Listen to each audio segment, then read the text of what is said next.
પાટણના રાધનપુરમાં સરકારી જમીન પર બુલડોઝર ચાલ્યું છે। વોર્ડ નંબર 5માં બિન અધિકૃત દબાણો દૂર કરાયા છે। કુલ 5734 ચોરસ મીટર જમીન દબાણ મુક્ત કરાઈ છે। વર્ષો જૂના ગેરકાયદે બાંધકામો પર તંત્રએ કાર્યવાહી કરી છે। સિટી સર્વે નંબર 1701માં આ મકાનો તોડી પડાયા છે। સ્થાનિકોને અગાઉથી નોટિસ અપાઈ હોવાનો તંત્રનો દાવો છે। 40 વર્ષથી રહેતા હોવાનું સ્થાનિકોએ નિવેદન આપ્યું છે। જાણ કર્યા વિના મકાન તોડ્યાનો સ્થાનિકોનો આક્ષેપ છે। રહેવાની વૈકલ્પિક વ્યવસ્થા કરવા હવે સ્થાનિક લોકોએ સરકારને માંગ કરી।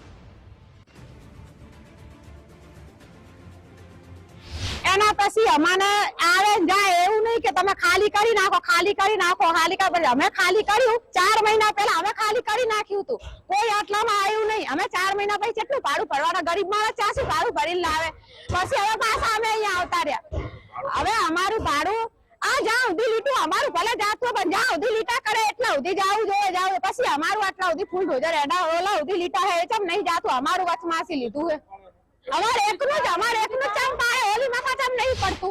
परिवार को कोई भी सहाय वगैरह कोई वैकल्पिक व्यवस्था किए बगैर ये लोगों ने हमारे मकान पाड़ दिए हैं और अभी धूप का समय है। ये बच्चे को हम लेके कहाँ जाए? कोई वैकल्पिक व्यवस्था की होती तो हमारे लिए अच्छा था।